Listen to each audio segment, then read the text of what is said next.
Halo teman-teman piercing Indonesia. Jadi hari ini Raina bakal bahas tentang kamu dan piercer kamu. Jadi banyak banget nih, mungkin kalian pun akan di piercing ketika kalian datang ke studio piercing. Terus kalian ya di piercing aja sama piercer yang ada di situ, yang lagi berjadwal atau lagi berjaga di situ. Padahal kamu tidak bisa tidak bisa dijamin gitu kalau itu tuh piercer yang terbaik buat kamu, karena kita nggak tahu nih skill, kemampuan dia dalam memiercing dan juga tingkat kebersihannya. Dari maka itu aku bakal ngasih tahu gimana cara memilih piercer yang tepat. Mungkin kalian bakal berpikir kayak gini, semua piercer kan sama-sama bisa piercing. Mereka juga punya studio piercing kok, mereka juga punya banyak sertifikat kok. Enggak kayak gitu konsepnya, itu keliru. Karena apa? Sertifikat pun bisa dibeli, bahkan daerah-daerah yang ketat akan hukum pun mereka sama sekali tidak memberikan perhatian kepada keterampilan piercer. Piercer itu super penting buat kalian yang mau di piercing. Karena apa? Pengalaman dan juga hasil di sini tuh jadi tingkat kesembuhan piercingnya itu terpengaruhi banget sama piercer kalian. Misalnya gini, kalian lihat piercer yang bersertifikat, itu tidak menjamin. Karena apa? Untuk menjadi piercer profesional itu butuh trial and error, butuh coba-coba. Pasti ada masa coba-cobanya dulu. Dan juga untuk menjadi piercer profesional itu idealnya mengalami waktu magang yang sangat lama. Magangnya pun gak salah-salan, magangnya juga harus diajarin sama piercer yang profesional. Kuliah tentang piercing pun gak ada. Jadi untuk bisa mendapatkan ilmu dari seorang piercer profesional pun sangat sulit. Banyak orang yang mengakui kalau dirinya adalah piercer profesional, padahal gak pernah mengikuti pelatihan khusus atau bahkan terlihat acuh dan juga ceroboh waktu dia nge-piercing konsumen. Ada juga piercer yang memang gak punya passion ataupun bakat, jadi mereka bekerja ya pengen aja jadi piercer gitu, tapi tidak punya bakat dan minat, tidak punya keinginan untuk mengembangkan ilmunya terus menerus. Jangan pernah tergiur dengan tarif yang murah. Mungkin semua piercer, entah itu piercer yang pemula, mereka bisa ninding orang, mereka pernah memiliki pengalaman untuk meninding orang, atau mungkin mereka ikut kursus singkat, atau juga mereka nonton video-video tata cara meninding kayak gitu. Tapi itu juga malah menjadi bahaya buat kalian sendiri. Kalau di piercing sama piercer yang pemula, kalian juga akan mengalami rasa sakit yang lebih sakit daripada seharusnya. Karena apa?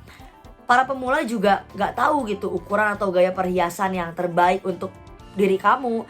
Terus juga mereka tidak bisa melakukan piercing secara optimal karena tidak sesuai mungkin dengan anatomi tubuh kamu, sehingga berdampak pada unsur estetika. Karena seperti hal-hal yang pernah aku jelasin di video sebelumnya, kalau misalnya piercernya kurang berpengalaman, itu bisa jadi tindikan kalian waktu sembuhnya ngegeser gitu. Bahkan aku pribadi punya pengalaman di piercing oleh piercer pemula, atau bahkan dia mungkin gak punya ilmu apa-apa tentang piercing. Itu waktu dipasang aksesoris sesudah di piercing, itu lamanya luar biasa dan malah bikin sakit. Jadinya apa? Hasil piercing kita itu menyebabkan banyak trauma. Ada juga beberapa piercer yang sudah lama menggeluti bidang piercing, tapi hasilnya tetap aja tidak maksimal. Karena mungkin mereka tidak bersungguh-sungguh, mereka tidak punya keinginan untuk memperluas ilmu mereka. Jadi ya tetap di situ-situ aja. Seorang piercer yang profesional, mereka itu harus memiliki sikap dan juga etika yang baik. Seorang piercer profesional itu pastinya harus menyenangkan dan juga sabar. Terkadang banyak piercer yang lupa dengan tugas mereka. Kalau tugas mereka itu melayani, bukan memberikan bantuan. Piercer yang baik itu perlu banget buat bikin konsumennya merasa percaya sama mereka. Jadi kalau misalnya kalian mau di piercing nih, terus kalian nanya-nanya aja, muka piercernya udah bete, jawabnya udah males-malesan, jangan piercing di dia. Karena percayalah, dia bukan piercer yang tepat buat kamu. Seharusnya sebelum menerima uang dari konsumen, seorang piercer itu harus bersedia memberikan konsultasi untuk memeriksa anatomi kamu, membahas pemilihan perhiasan, prosedur, potensi resiko, dan juga komplikasi yang mungkin akan kalian alami. Kalau mau lihat piercer dengan etika yang baik, sangat mudah. Lihat aja dulu studionya, apakah studionya bersih atau enggak. Studio dilihat itu bukan di tempat dia masang tindik aja harus bersih, tapi seluruh sudut studio juga harus bersih. Karena apa? Dia harus bertanggung jawab dong atas kehigienisan tempat mereka. Karena ya kalau mau di piercing kan serba higienis gitu harusnya. Segala tindakannya itu pastinya didasari dengan prinsip-prinsip terhormat dan juga hati nurani yang kuat, bukan hanya semena-mena atas uang dan juga ego untuk mereka piercing. Seorang piercer profesional itu pastinya sangat berani untuk menolak requestan konsumennya yang aneh-aneh. Jadi mungkin request gini, tapi dilihat-lihat requestan konsumen ini bisa membahayakan konsumennya. Dia akan bisa menolaknya.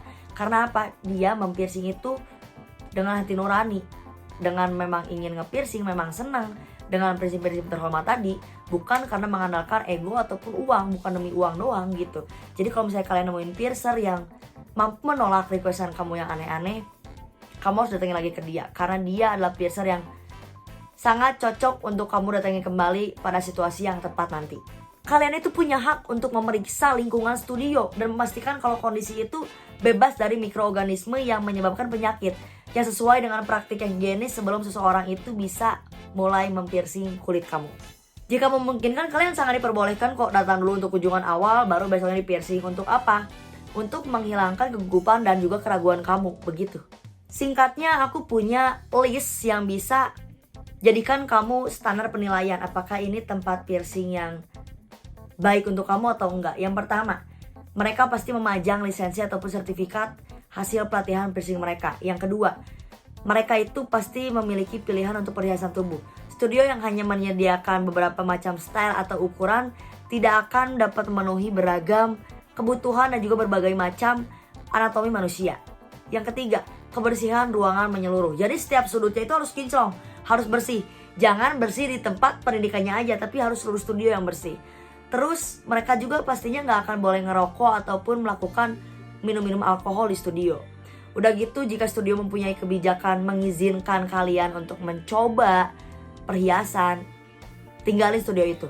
Karena ya udah jelas itu nggak higienis banget untuk boleh mencoba perhiasan tindik yang lain-lain itu. Terus kamar mandi umum itu tidak boleh digunakan untuk membersihkan peralatan tindik yang terkontaminasi.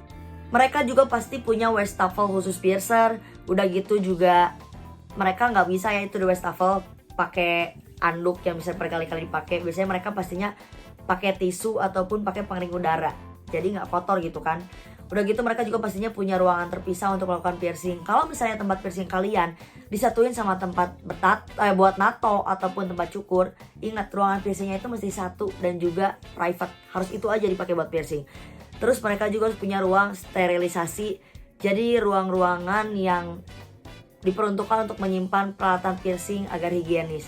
Terus mereka juga pastinya punya pedoman rinci tentang perawatan pasca piercing dalam bentuk lembaran print. Jadi mereka itu pasti punyalah selembaran. Misalnya kalian bingung nih buat nanti udah selesai piercing perawatannya kayak gimana, mereka pasti punya selembarannya. Terus kalian juga bisa checklist peralatan mereka. Mereka harus punya sterilizer autoclave dan juga tes spora yang terbaru. Terus mereka juga harus punya beberapa unit pembersih ultrasonik sesuai kebutuhan studionya, dan juga harus punya pembuangan benda tajam. Terus gimana sih cara mendapatkan piercer yang terbaik? Mungkin kalau zaman sekarang kalian cari piercer bisa lihat internet. Tapi kalau kataku sih lebih bagus lagi kalau misalnya kalian cari piercer itu yang orang nih misalnya pernah di piercing di mana, kalian tanyain. Terus gimana pengalamannya? Jadi kalian bisa tahu nih tempat piercing yang rekomendasi dan juga yang harus dihindari. Tapi tetap aja walaupun dari mulut ke mulut pengalaman dari orang lain, tetap aja nggak bisa menggantikan penilaian personal kepada piercer tersebut. Kalian juga bisa minta portofolio dari tempat piercing tersebut. Jadi kalau misalnya kalian agak-agak ragu nih, minta aja portofolio tempat piercingnya dan cari gambar yang luka piercingnya itu udah sembuh. Lalu kalian bisa lihat nih hasil piercingnya kayak gimana. Jadi itu bisa jadi gambaran ekspektasi kalian untuk di piercing di tempat tersebut. Terutama kalau misalnya kalian mau di piercing di lokasi-lokasi yang susah sembuh. Jangan lupa dicek juga dengan teliti gambar itu benar hasil studio piercing itu atau enggak. Karena banyak banget loh studio piercing yang mencuri hasil foto studio piercing lain. Atau misalnya mereka ngedit nih, misalnya ya foto orang yang gak ada tindik sama sekali, tapi mereka editin tambah-tambahin perhiasan. Itu hati-hati loh. Atau kalian juga bisa meminta untuk menjadi penonton. Misalnya nih, teman kalian mau di piercing, kalian bisa kok minta, bisa gak aku nonton teman aku di piercing. Terus lihat apakah piercer kalian itu melakukan pekerjaannya dengan cepat, tepat, atau misalnya malah jadi meraba-raba, kaku, dan juga mungkin dia jadi nervous. Itu bisa menggambarkan skill piercing mereka. Boleh kalian ditindik oleh tenaga medis ataupun dokter, asalkan mereka juga mempelajari instruksi khusus tentang piercing sebagai bagian dari pendidikannya. Untuk mencari piercer yang tepat, kalian juga harus mengandalkan insting kalian. Karena Insting itu adalah alat yang sangat berharga. Jadi kalau kalian misalnya ngerasa, wah gak percaya nih sama piercer ini, udah tinggalin aja.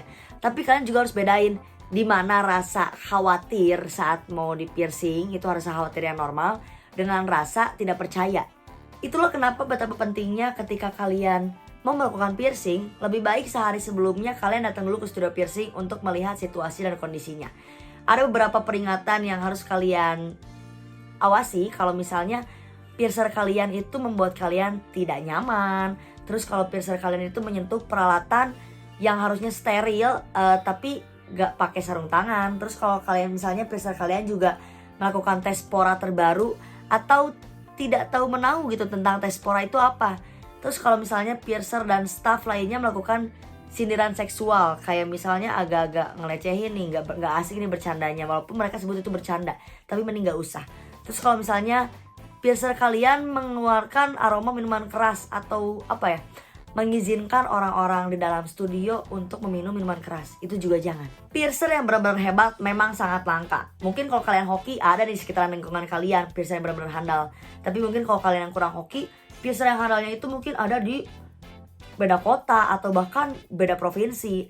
Kalau misalnya kalian mau melakukan tindik-tindik yang sederhana tergolongnya, misalnya tindik lidah atau tindik telinga, cukup datengin piercer lokal yang terbaik di daerah kalian gitu. Atau misalnya kalian mau mengganti perhiasan rutin, atau misalnya ada keadaan darurat yang memang halus kalian tanyakan pada piercer, datengin aja piercer lokal terbaik kalian. Tapi kalau memang kalian mau piercing di daerah-daerah yang rawan, misalnya nih kalian mau piercing di kelamin, kalian memang harus menyempatkan waktu dan juga menguras sedikit tenaga untuk pergi ke piercer yang terbaik untuk mengurangi resiko kalian juga.